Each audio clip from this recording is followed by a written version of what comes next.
What's up, guys? Happy fall. Um, Beautiful weather here in Arkansas on Arkansas afternoon. Just got back from Louisiana. I thought the weather was going to be like swamp ass and trucker nuts humid there, but Louisiana's feeling that good fall weather too. I don't know, I might have brought it with me. I don't know. Hope you guys had a good September Bourbon Heritage Month. I not drink enough bourbon. It was good. We had a good little celebrating Bourbon Heritage Month in September. But here we are mid-fall. One thing we haven't done on the channel is a Japanese whiskey yet. We have some in the collection. We just haven't got to doing a review yet. But today we got Nikka Coffey Grain. So speaking of Bourbon Heritage Month, here we are with a Japanese whiskey that's not unlike a lot of bourbons. We'll get into it.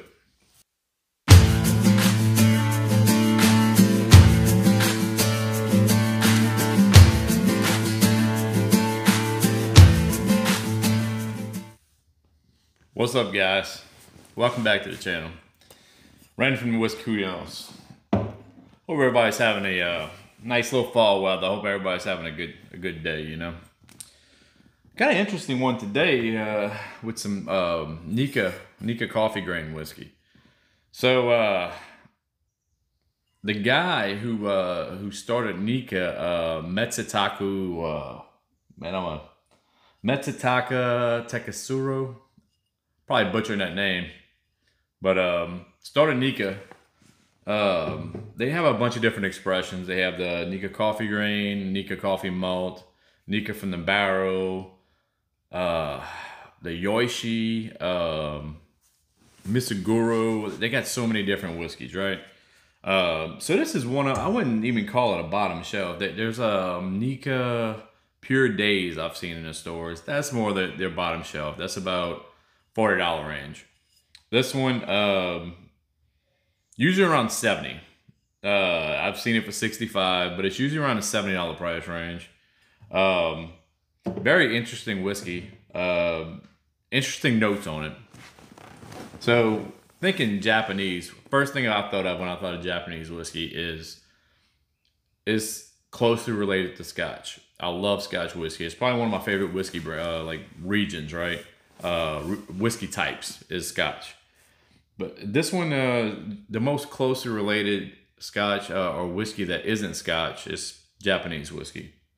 I think they have the climate for it in Japan, with the whiskey being aged anywhere from 30 to 70 degrees roughly, whereas in the States, I mean, we're getting up there and we're getting low, so we're gonna be in the teens. I mean, the weather goes down with the temps, and then it comes all the way up. We get in the hundreds, 101, 102, So it fluctuates too much for us to make Scotch tasting whiskey. Usually, some places come close, but Japan definitely does come close.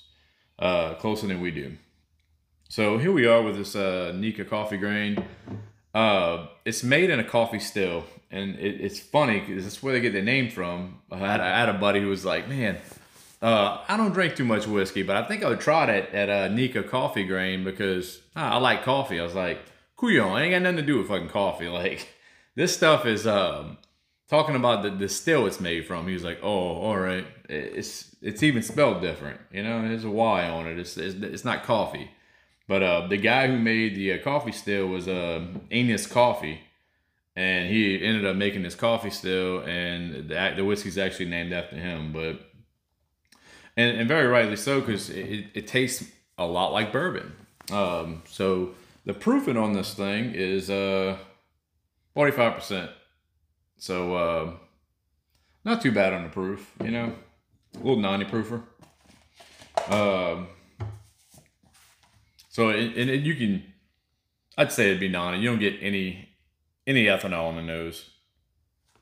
Going right into it. The color on that, very gold. If not a little slightly darker.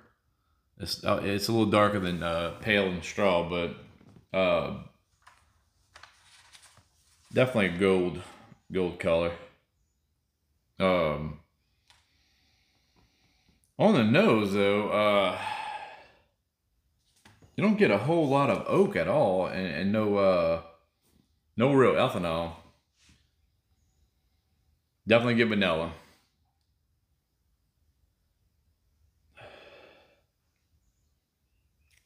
Very little, if not any oak at all, but very little hint of oak, maybe. You get some vanilla, little light caramels. Very much smells like a bourbon. It smells like a bourbon without an oak accent. Or very, very little oak accent, but it smells like a bourbon. Going right off on the nose of it. A low proof bourbon. Oh, let's get into the flavor, guys.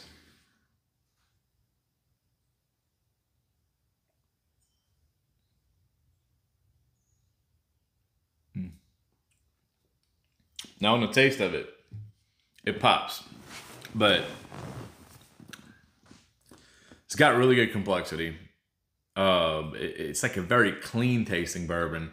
Without that oak accent, you don't get a whole lot of the bitter wood tannin that you would get from some bourbons. But there's no bitter wood tannin in there. There is a very light oak accent, but it's vanilla. It's a butterscotch, but it's a lot of lighter, sweet flavors. A little butterscotch, a little almost like a kettle corn in there. But it's weird because the vanilla, sometimes you get like it almost tastes like vanilla extract. It's almost like it's an artificial vanilla, which is kind of weird.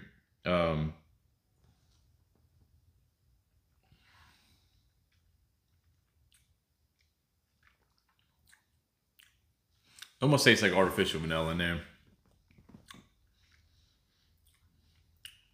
Butterscotch. Very at the end, you get this very light oak with some spice. What you would get from a typical bourbon, you get cinnamon, a little nutmeg in there, but it's not heavy on the oak accents. That would be very much in the background, playing background to the this vanilla note that's more forward than anything. But the oak and spice definitely play a they play background to this main event, which is the this sweet vanilla, which is almost like an artificial vanilla, really. And then butterscotch notes in there too, a little toffee. Let me get another sip in there.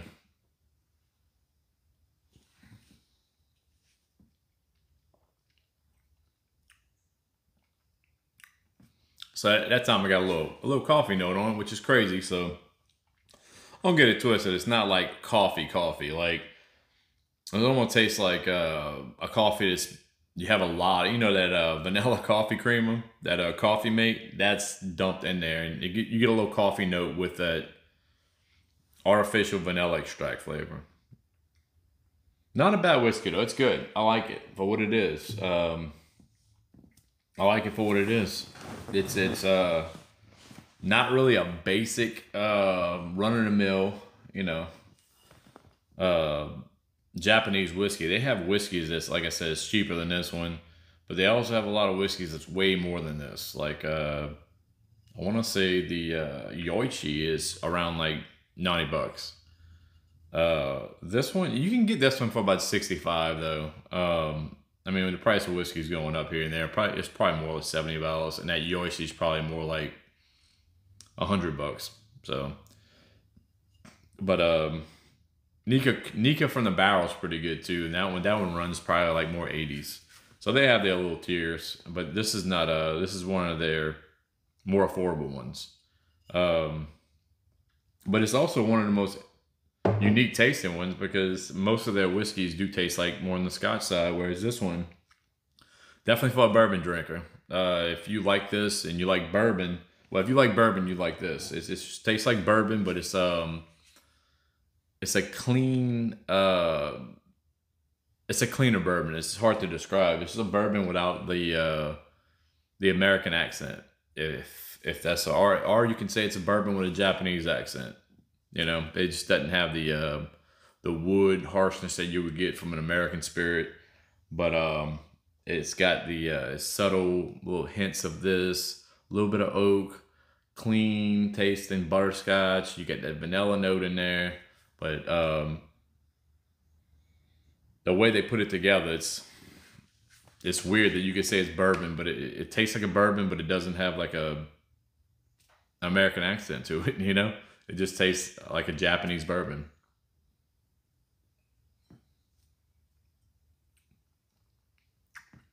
And that's what I think they did with this one. It just tastes like if Japan's like, I'm gonna make a bourbon, that's how their bourbon would taste like. It just tastes like a Japanese bourbon. Good stuff though. I mean, it's definitely interesting. It's an interesting whiskey, and it's something that if you never had it before, I'd try it out. This is the first bottle I bought. I don't know if I'd buy another bottle of that. I wouldn't give it a bad review. Giving it a score, I would go 6.5. We'll go 6.5 on that. 6.5 out of 10. It's borderline. The price is getting up there. When it used to be around $60, I mean that would be a buy again, I would think. Just if you want something in that for that price range for like its uniqueness. But at this point in the game, I don't know. I don't know if I'd buy that. If I'm going for a Japanese whiskey, I want something that has that Scotch flavor to it. And if I want something that tastes like a bourbon, I'd probably buy bourbon. But for what it is, I like it. It's definitely unique. So that's it, guys. That's the review on Nikka Coffey Grain. Like I said, check us out on YouTube. You know, here on YouTube, we make a lot of TikTok videos here and there where we'll send each other samples and we'll do a live.